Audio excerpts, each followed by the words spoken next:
Your call has been forwarded to an automatic voice message system. Matt Horn is not available. At the tone, please record your message. When you have finished recording, you may hang up or press 1 for more options. Carlos, I know we didn't get off to a great start, but... You saved my ass first. You're a hell of a lot braver than me.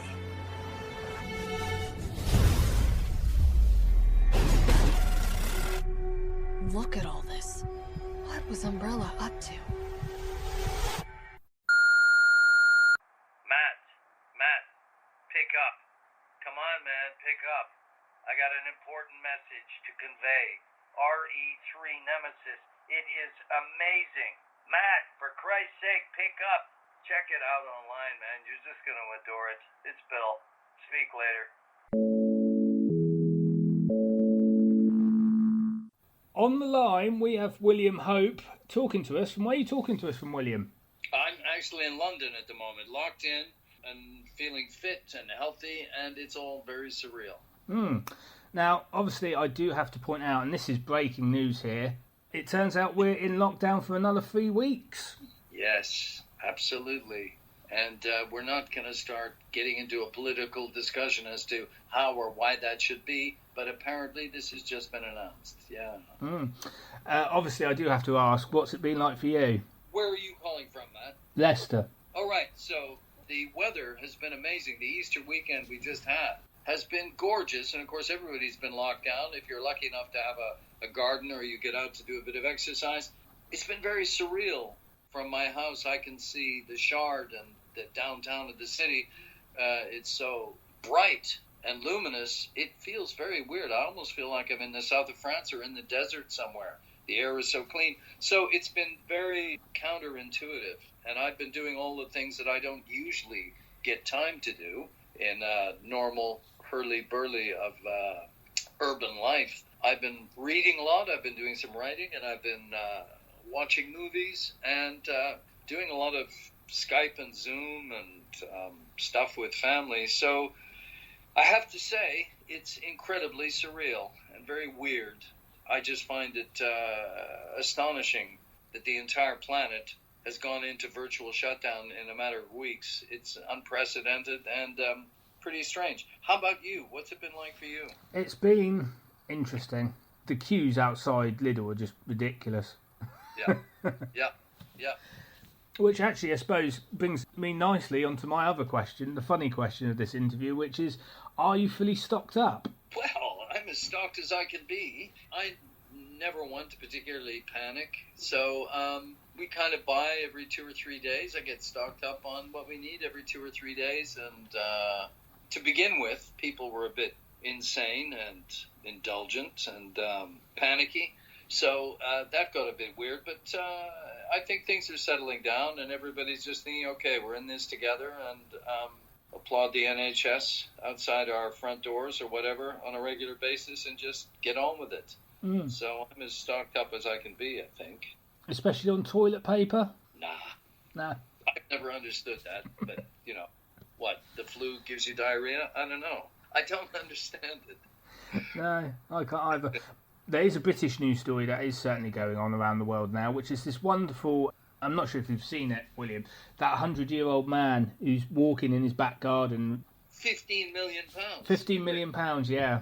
Unbelievable. A 99-year-old man, survivor of the Second World War. It's thinking outside the box. That's amazing. 15 million quid. In about 6 days. But I do have to ask the question, because you're Canadian, and Canadians always get a good response on my show. I love the Canadian people. Which is the best Canadian city? Montreal, Vancouver, or Toronto? Well, if anybody's been there, it depends on what you want to do. If you like skiing, it's going to be Vancouver, although the skiing in Montreal is pretty good. I grew up in Montreal, in the East Coast. There's no question Montreal is the most interesting because there's 2 languages, and it's one of the oldest cities in the whole of North America, and it's always been famous for its parties, its cooking, loose morals, and general good time. And if you ever get a chance, it's very cold in the winter, but if you go in the summertime, it is one big festival. And it's very friendly. People are very relaxed. It hasn't got the North American, or should we say American monoculture. It's quite French and quite diverse. It's got a whole mixture of elements. And the women are really good looking. I never thought a William Hope interview would ever descend to that. Descend to what?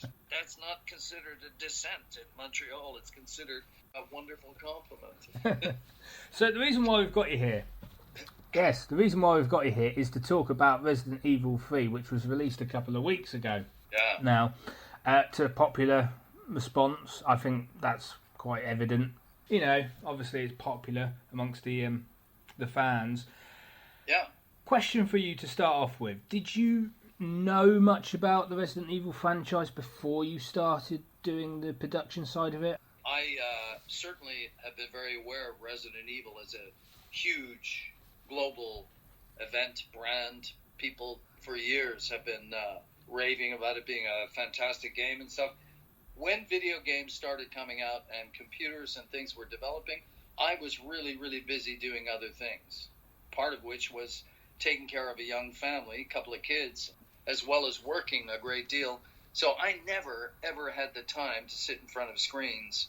To really be a gamer, you've got to devote some hours, and I just don't have those hours. But I do follow YouTube or whatever. I look at the reviews, and it's very exciting and interesting seeing how quickly technology's accelerating, and the quality of the games and the quality of the images and, mocap. I mean, every time I do a new mocap project, something new's been invented and something's easier. Oh, no, we don't need to do that now. Apparently, I don't think you even need dots on your face anymore. Am I correct in assuming that this is your first mocap project? No, you're not correct. Oh. I've done quite a lot, actually. Well, depending what you talk about. I think, strangely enough, I think the first one I did was a game called Alien Isolation. No, I did something. I did a couple before that. I think I've done about 6 or 8, but I've worked for Andy Serkis at Imaginarium 5 years ago doing The War of the Planet of the Apes, mocap and then vocal stuff, playing the humans, going up against the apes. That was that game. Andy was doing the motion capture for the movie, and we were doing the video game at the same time. What was production of the game like in terms of Resident Evil 3? Well, for a start, it was in Tokyo, which is just awesome. If you ever get a chance to go to Tokyo or Japan, it is the most awesome city you can imagine. So that was a gas in itself just going, and I was working with some people I'd worked with before, and I mean, it's always good and engaging and fun to do fresh projects with fresh teams, but to go to Tokyo to do it twice was a privilege, and so I really, really enjoyed it. It was a lot of fun. Do you like wearing the spandex with the balls on? Well, you got to do what you got to do. What I like is good scripts and people who are very serious about their work and really give their all, because it ends up being like a family. So if it means getting into a wetsuit and head cameras and stuff, I think, yeah, I'm up for it. Here's your weapon. Actors like learning new things. Are there any sort of funny anecdotes you can share about the production of the game? Japan, and specifically Tokyo, I mean, I didn't know this, maybe you do. Tokyo has the highest density of people in the world. There are 30 million people crammed into Tokyo, and it runs like a Swiss watch. It's absolutely amazing. So just the entire experience of meeting new people and having to travel ourselves to the studio from our hotel every day was like an adventure. Funny anecdotes? We were all just trying to get the job done, and we had some wonderful food and great social time, and we worked very hard, did long days, but I can't particularly recall any, close calls. We were only there for like less than 2 weeks, split over 10 days kind of thing. Sorry to disappoint you there, Matt. Yeah. But, well, I can enjoy myself now. that's right. Obviously, you're playing Nathaniel Bard. He made me laugh a lot. I mean, the team out there was fantastic. Steve Kniebley, the director, and all the guys.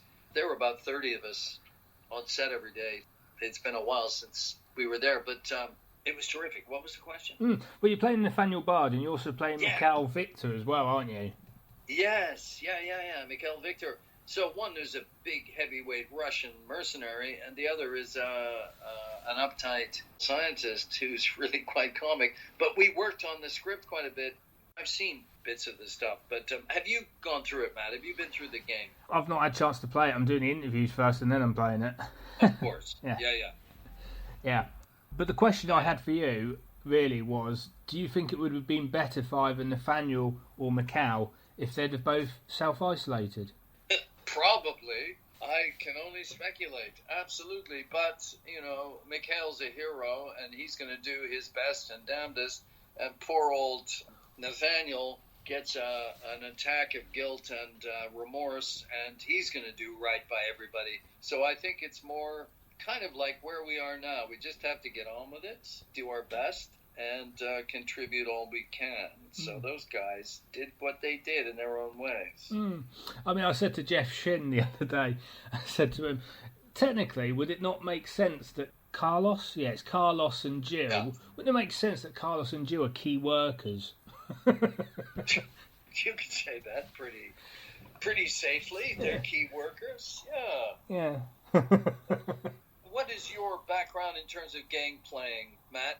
Were you addicted to games and kind of just thought, I love this so much? I've watched the films. I've played Resident Evil 1, and that's about it. That's about the full totality of my knowledge of it. I've got to do the other thing, because that's another thing that's come up in this podcast, and the response to these podcasts is that I can do a pretty good Nemesis. Go for it. Yeah, because he goes, stars. Stars. This is an audition. Well, Jeff Shin thought it was. But that's the question I had for you, was obviously you've been part of this project now. What's the fan reception been like for you? The fan reception, again, because I'm not particularly young, social media has never particularly grabbed me in a huge way. So Twitter and Instagram and all that stuff has never really become part of my day-to-day. I spend enough time in front of screens. I get to Comic-Cons now and again, and I've just been talking to somebody else. I do quite a load of different things. I've been doing for a long time voices for Thomas, a spin-off of Thomas the Tank Engine, something called Thomas and Friends. And when I get to conventions, I meet fans that way. And because RE's just come out, RE3, I haven't particularly interfaced with people yet. I mean, it's obviously a global brand and something that people seriously pay attention to all the detail and all the news around when new stuff is being released. So I got to assume that it's being received quite well. But as not really a gamer, I watch the walkthroughs and the playthroughs online, and they seem terrific. It seems to be pretty well received, this one. Well, let's talk a bit about you, William, you yourself. Okay. What made you want to get into acting in the first place? It was the most fun thing I'd ever done. It's a chance to be other people and to do outrageous things. I was not a particularly happy camper, happy high schooler, teenager, and somebody said, here, have a script. Try this, you're going to be in this play. I had no idea what I had to do, but when I did my first play, a lot of people came around and said, oh my God, you're so good at this. And I had no idea what they were talking about. A lot of people say, oh, my, cousin Alex or sister Ginny want to be actors. What advice would you give? The only qualification anybody ever has to be an actor is that there is nothing else that you can possibly conceive of doing than performing. So if you have that in your bones and part of your psyche, you are qualified to be an actor. If you don't have that, forget it. It's just a very bad dream you don't want to get into. So I got that bug or whatever, and my brother's an actor, and I like it as much now as I did when I was 15. Well, talking about bad dreams, yeah, that brings us quite nicely into the next part of the podcast. I request everybody in the cast, and then obviously I saw your name, and I thought, William Hope, where have I heard that name before? I've heard that name before. I didn't know where until I watched a couple of weeks ago. Until I watched Aliens. Mikhail Victor is Lieutenant Gorman. Let me ask you, does it still grip you? Oh yeah, I mean this is what I was going to go into with you, was the fact that out of the entire franchise, the one that everyone keeps coming back to is Aliens. Yeah, it's a masterpiece. It's Jim Cameron's masterpiece. Jim is a legend now, but this was his first big project. He did Terminator, and then on the strength of Terminator and the script that he wrote for Aliens, he was given his chance, and I'm part of Hollywood history. I'm part of the Hollywood pantheon because of James Cameron. I mean, it's just a remarkable company ensemble. It's an ensemble piece, and the assembly of all those different characters that were so completely drawn and very different people. How many movies have, 5, 6, 7 characters that you're all rooting for and interested in, and they're all very different and distinct? Not too many. It's a privilege, yeah. I mean, obviously, people who followed my career will know that I've interviewed Michael Biehn. I interviewed Mark Rolston a couple of years ago. That's going back a bit, when Saw was in its heyday, obviously. What do you remember working on Aliens? What do I remember? Yeah. We worked every day for a month. That's a lot of remembering. It felt like being on an Olympic team. Cameron and his then wife, Gail Ann Hurd, who was executive producer, they together made Terminator, and then Aliens. 20th Century Fox said, yep, we like this script, it's good, you deliver it on time, on budget, great. If not, we're going to come and tear pages out. And so they were pretty motivated people when they turned up. It was a very big deal, huge blockbuster, and it was surreal, but I think everybody there was nothing casual about it. Everybody was in their absolute top of their game, because Jim and Gail were absolutely determined to deliver this, and it wasn't an easy shoot. You wanted to come in and do your absolute best every single day, and there's a billion stories, far too many to go into right now, to say, what do you remember? I remember so many things about it. I don't think I've ever come across, in my personal experience, such a perfect script of its genre, its type. And any filmmaker will know that making movies is a miracle in itself. Aliens has been voted years and years the best sequel ever made, past Godfather, past Die Hard, etc. It's a masterpiece, and the odds of that happening is practically zero. And so we happen to be a part of cinema history, and that in itself is a very rich, unbelievable experience. I've heard something on IMDb. You're going to have to correct me if this is wrong, because everyone's going to be correcting it if it's wrong. Is it true that you turned down a part in Full Metal Jacket for it? No, that's absolutely true. You never knew where you were with Stanley. I had to audition 4 times, I think, and each time in the audition it was minimum an hour. So I did minimum 4 hours hardcore work with Leon Vitali, Stanley's right-hand man. And then eventually he said, yeah, Stanley'd love you to be in it. And when you signed that contract, it was open-ended. There was no end to it. I think in the end it took 18 months to make Full Metal Jacket. Anyway, so I was signed up to work for Kubrick, and I was really excited. I just finished doing a play about a U.S. Marine, and I was, buffed up and worked out and shaved head and fit. And my agent rang me and said, Mary Selway, who was the top casting director at the time, wants to see you for a science fiction movie. And I said, I don't want to go out for a science fiction movie. I'm working for Stanley Kubrick. She said, just go and meet this guy. He's a young filmmaker. He's made a film called Terminator. People talk really highly about him. You should go and meet him. So I went and met him. And apparently I was the first person cast after Sigourney. I think Jim had 3 or 4 people lined up for Gorman in L.A. Within 2 days, I'd been offered a leading role. And Leon got on the phone and was apoplectic. You can't, what you signed, you're going to be, Stanley, why, how can you turn down? And it was a no-brainer. I mean, Stanley Kubrick, arguably one of the finest filmmakers of the 20th century, if not the. But the script of Aliens, and a leading role for a big Hollywood blockbuster, as opposed to, well, you might end up on the cutting room floor, you might be working for a year or 2 years for Kubrick. Take it or leave it. It was no contest. Cameron will tell you this. Jim was, I think, a physics student at university until he saw 2001 Space Odyssey. Kubrick was the reason he became a filmmaker. He said to me in our first meeting, he said, so what are you up to? I said, well, I'm about to go work for Stanley Kubrick. And he nearly fell off his chair. What? You're going to work for Stanley Kubrick? So I think that might have had something to do with it. The character arc for Lieutenant Gorman is very interesting. What's the reception been like? A couple of times this has happened to me. I was at a Comic-Con a couple of years ago, and a guy in full Marine gear came up to me and told me that he and his platoon had watched Aliens and various other movies numerous times as entertainment to help them relax, to get through things. And he complimented me on my performance as an LT who hits combat for the first time and how real I had made it.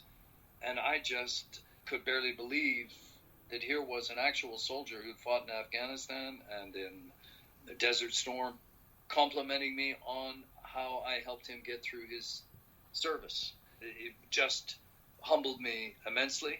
And the only reason people go to war, well, they go to war for a lot of reasons, but in war, apparently, because I've done quite a lot of research and spoken to, I have friends who've been in combat and things, the only people you're fighting for in battle are your fellow men.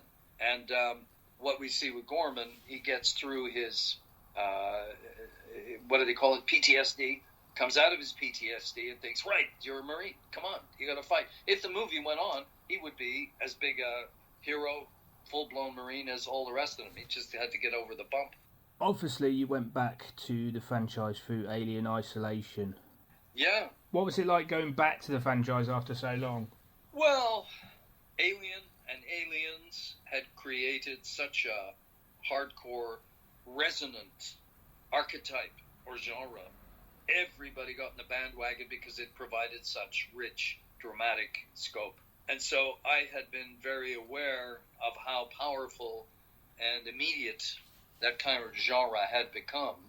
And so it wasn't any strangeness, but it was, yeah, I suppose it was. I hadn't really thought about it. Somebody said, do you want to do this? And I thought, yeah, we had a lot of fun. And I was just getting to learn about mocap then. And we had a gas. It was great. I mean, obviously, we can point out that there's been many spin-offs. So, obviously, Alien Isolation, obviously the movie spin-off, which is the prequel to everything that's going on. There's talk of a new film that's coming out, which basically wipes Alien 3 and Alien 4 out completely. There's also Aliens Colonial Marines, which bombed, really, because of the fact that it didn't keep to the sort of the Aliens plot line, which was sad.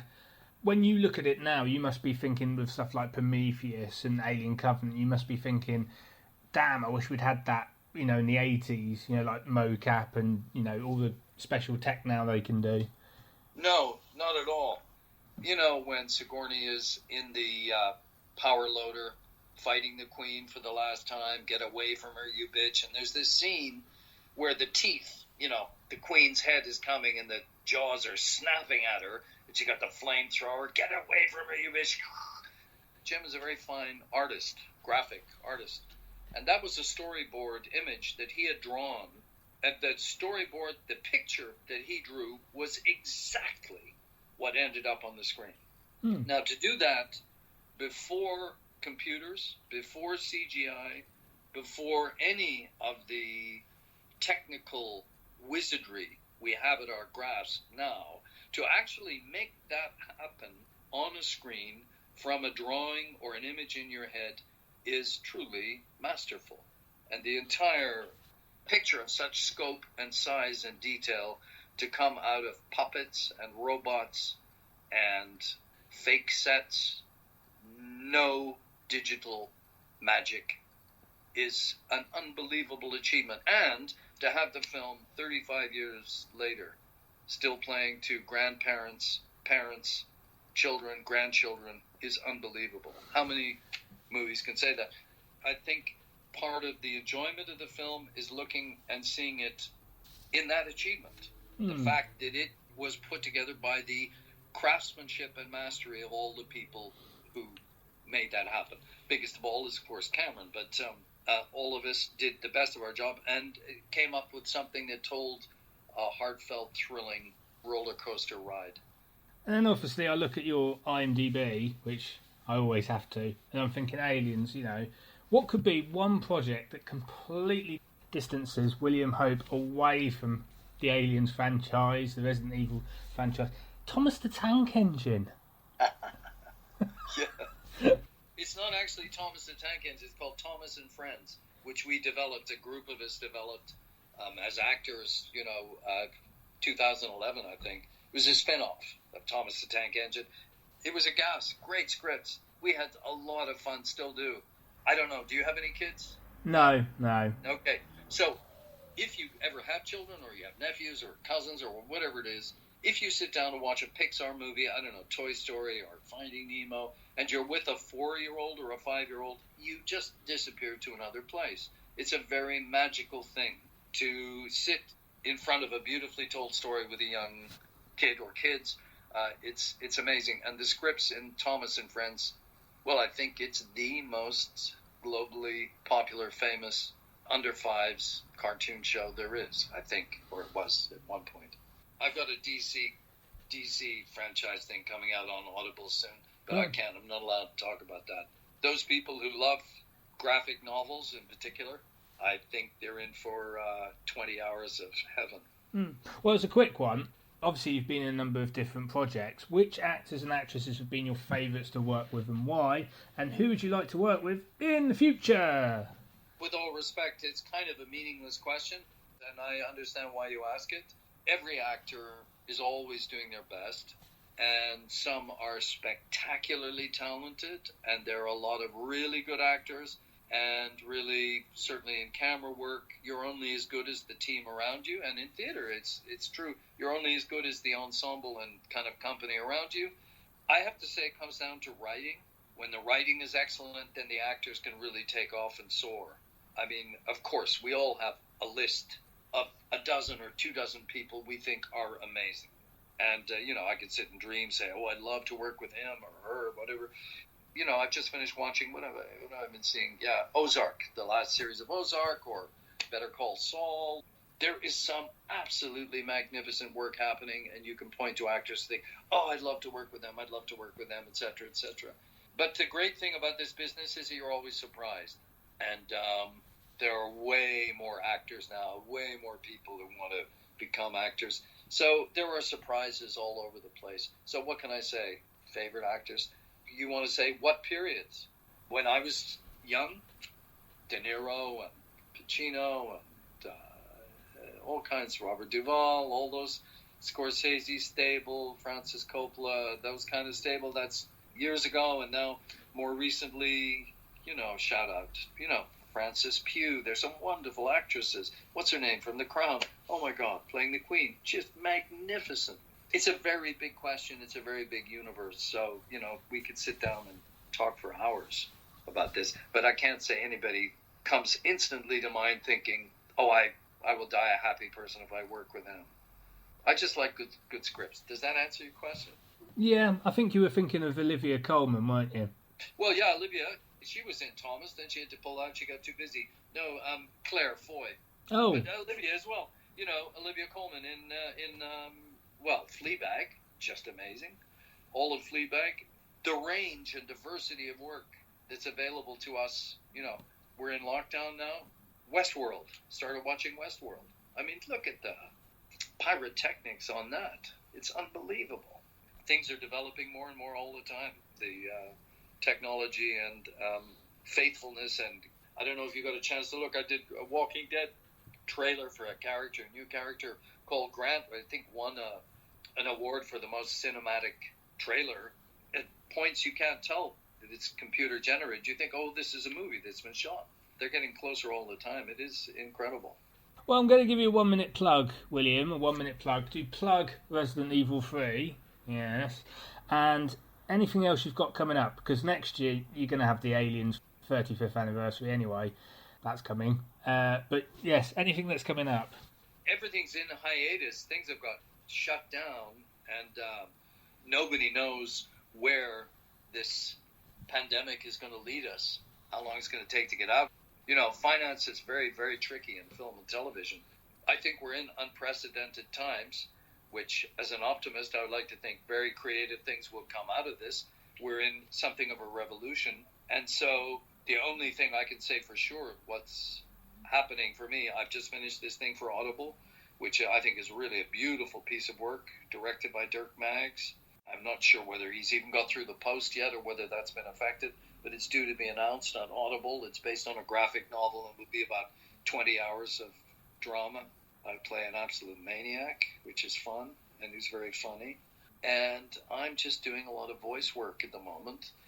Possible new game in Brussels next year, but other than that, I'm afraid it's a blank canvas for everybody. One of my daughter's productions in Australia, they don't even know if they're going to be able to pick it up again. They're kind of almost halfway through it. There's so many X factors in the air. It's a lot of unknowns, which, if one could be creative, you can take as a positive. How about you? Are you able to see forward for what you've got to do soon? I can see forward. I can see that there's not much coming out, but a lot of them are basically being clever now and releasing stuff on streaming services like your Netflix and Amazon Prime. So technically, there's still stuff being released. That's in the can. That's in the can, yeah. But Resident Evil 3 Nemesis, I hear it's fantastic. I've watched walkthroughs and critical things, and not having played it, but I understand from people they're seriously stoked. And I would love to come back and do stuff again. The people at Capcom are fantastic. And Steve Kniebley, who is directing. There's so many people involved, one could go on. But I just love working with groups of highly motivated people who really dig what they're doing. So that's all I can ask for. Well, I mean, the other thing as well is obviously with stuff like Twitch, I would like to see somebody from the cast, you know, drag you in and let you play the game for our enjoyment. Yeah, I would love to. That would be very cool. Nicole, if you're hearing it, you got your first volunteer. Yeah. William, it's been a pleasure interviewing you. Matt, it's great. Thank you for getting in touch. It's quite new for me to reach out and get in touch with this huge fan base. And who knows, maybe at Comic-Cons or at a convention near you sometime in the not-too-distant future, one can meet up and all the rest of it. Thanks very much for your time, William. Great, Matt. Okay, good luck. Stay well. Thanks for calling. Bye-bye now. Take care. Bye.